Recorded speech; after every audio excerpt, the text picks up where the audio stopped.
love. Every man on this planet is taking his initiation in love. A new commandment I give unto you, that ye love one another. Ouspensky states in Tertium Organum that love is a cosmic phenomenon and opens to man the fourth dimensional world, the world of the wondrous. Real love is selfish and free from fear. It pours itself out upon the object of its affection without demanding any return. Its joy is in the joy of giving. Love is God in manifestation and the strongest magnetic force in the universe. Pure, unselfish love draws to itself its own. It does not need to seek or demand. Scarcely anyone has the faintest conception of real love. Man is selfish, tyrannical, or fearful in his affections, thereby losing the things he loves. Jealousy is the worst enemy of love, for the imagination runs riot, seeing the loved one attracted to another, and invariably these fears objectify if they are not neutralized. For example, a woman came to me in deep distress. The man she loved had left her for another woman and said he never intended to marry her. She was torn with jealousy and resentment and said she hoped he would suffer as he had made her suffer, and added, "How could he leave me when I loved him so much?" I replied, "You are not loving that man, you are hating him," and added, "You can never receive what you have never given. Give a perfect love, and you will receive a perfect love. Perfect yourself on this man. Give him a perfect, unselfish love, demanding nothing in return.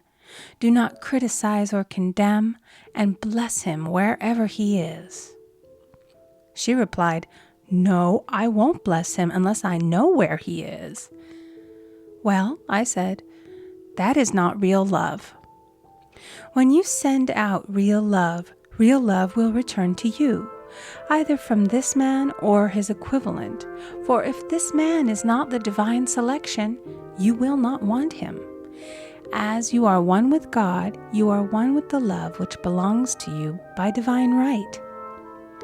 Several months passed, and matters remained about the same, but she was working conscientiously within herself. I said, "When you are no longer disturbed by his cruelty, he will cease to be cruel, as you are attracting it through your own emotions." Then I told her of a brotherhood in India who never said good morning to each other. They used these words, "I salute the divinity in you." They saluted the divinity in every man and in the wild animals in the jungle, and they were never harmed, for they saw only God in every living thing. I said, "Salute the divinity in this man and say, I see your divine self only. I see you as God sees you, perfect, made in his image and likeness." She found she was becoming more poised and gradually losing her resentment. He was a captain, and she always called him the Cap. One day she said suddenly, "God bless the Cap wherever he is." I replied, "Now that is real love, and when you have become a complete circle and are no longer disturbed by the situation, you will have his love or attract its equivalent." I was moving at this time and did not have a telephone, so was out of touch with her for a few weeks, when one morning I received a letter saying, "We are married." At the earliest opportunity, I paid her a call. My first words were, "What happened?" "Oh," she exclaimed, "a miracle. One day I woke up and all suffering had ceased. I saw him that evening and he asked me to marry him. We were married in about a week, and I have never seen a more devoted man." There is an old saying, "No man is your enemy, no man is your friend. Every man is your teacher." So one should become impersonal and learn what each man has to teach him. and soon he would learn his lessons and be free. The woman's lover was teaching her selfish love, which every man sooner or later must learn. Suffering is not necessary for man's development. It is the result of violation of spiritual law, but few people seem able to rouse themselves from their soul sleep without it. When people are happy, they usually become selfish, and automatically the law of karma is set in action. Man often suffers loss through lack of appreciation. I knew a woman who had a very nice husband, but she said often, "I don't care anything about being married, but that is nothing against my husband. I'm simply not interested in married life." She had other interests and scarcely remembered she had a husband. She only thought of him when she saw him. One day her husband told her he was in love with another woman and left. She came to me in distress and resentment. I replied, "It is exactly what you spoke the word for. You said you didn't care anything about being married, so the subconscious worked to get you unmarried." She said, "Oh yes, I see. People get what they want and then feel very much hurt." She soon became in perfect harmony with the situation and knew they were both much happier apart. When a woman becomes indifferent or critical and ceases to be an inspiration to her husband, he misses the stimulus of their early relationship and is restless and unhappy. A man came to me dejected, miserable, and poor. His wife was interested in the science of numbers and had had him read. It seems the report was not very favorable, for he said, "My wife says I'll never amount to anything because I am a 2.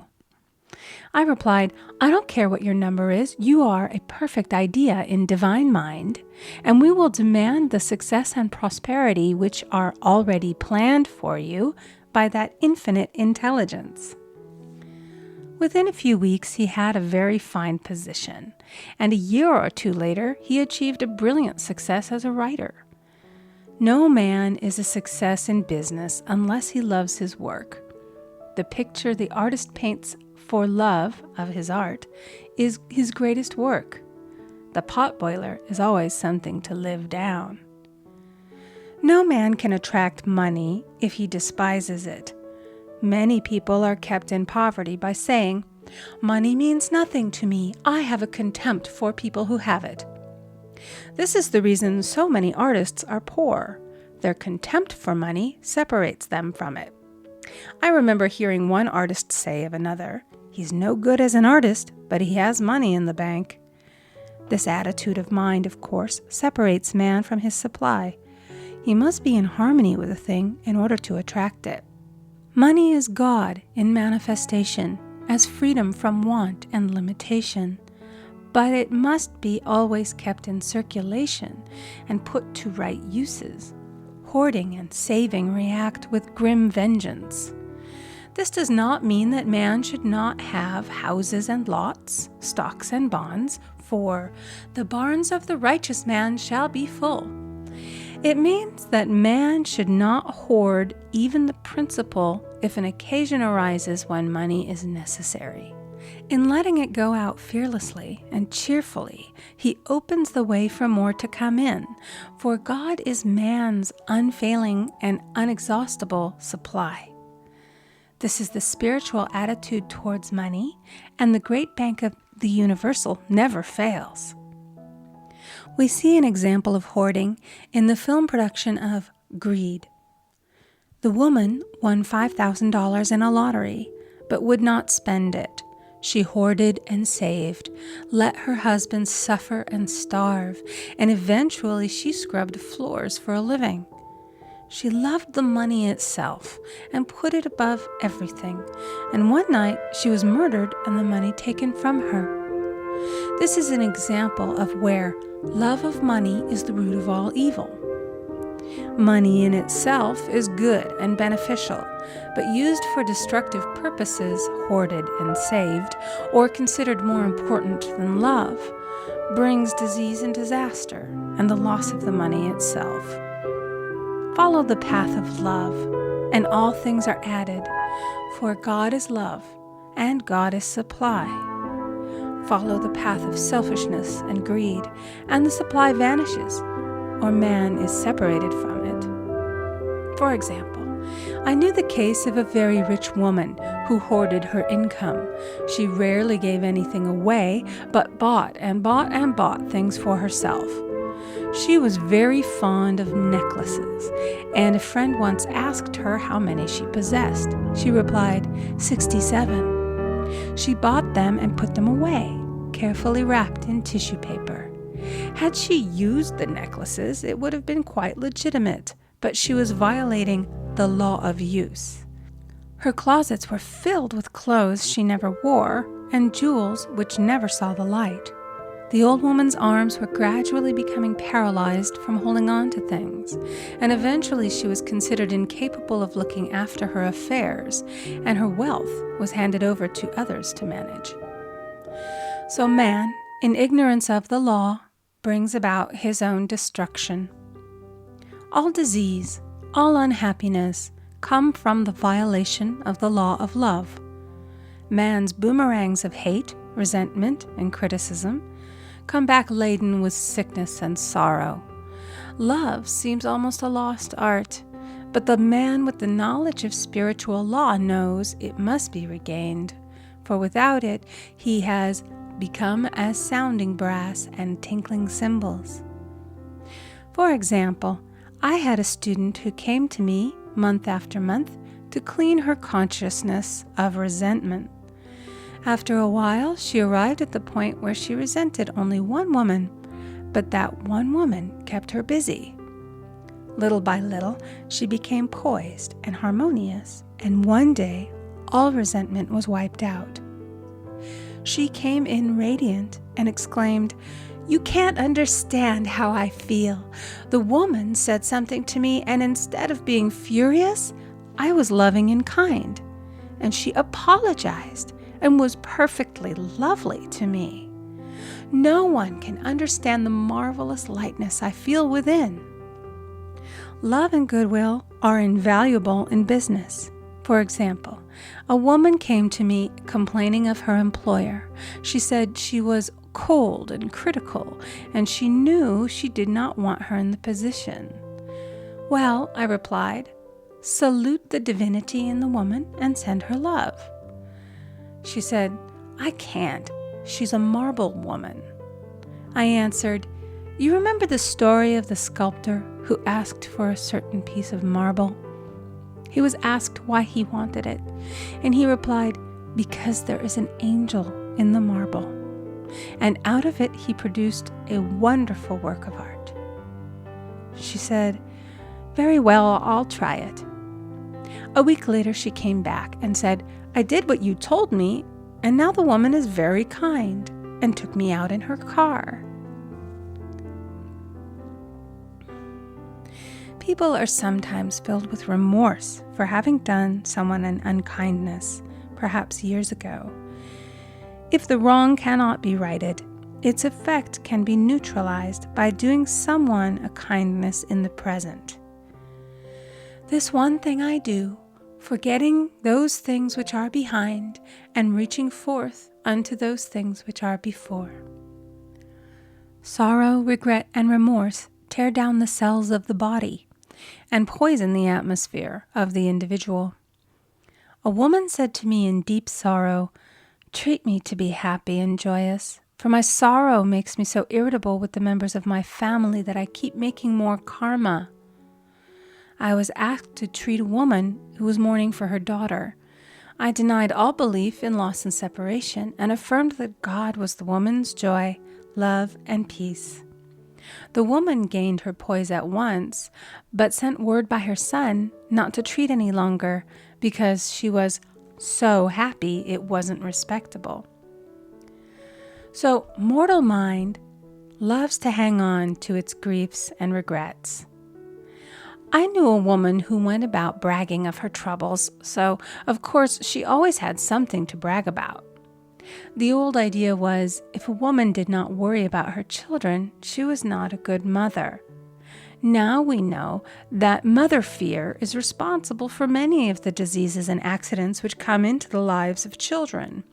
For fear pictures vividly the disease or situation feared, and these pictures objectify if not neutralized. Happy is the mother who can say sincerely that she puts her child in God's hands and therefore knows that he is divinely protected. For example, a woman awoke suddenly in the night, feeling her brother was in great danger. Instead of giving in to her fears, she commenced making statements of truth, saying, "Man is a perfect idea in divine mind and is always in his right place. Therefore, my brother is in his right place and is divinely protected." The next day, she found that her brother had been in close proximity to an explosion in a mine, but had miraculously escaped. So man is his brother's keeper, in thought, and every man should know that the thing he loves dwells in the secret place of the Most High and abides under the shadow of the Almighty. "There shall no evil befall thee, neither shall any plague come nigh thy dwelling. Perfect love casteth out fear. He that feareth is not made perfect in love, and love is the fulfilling of the law."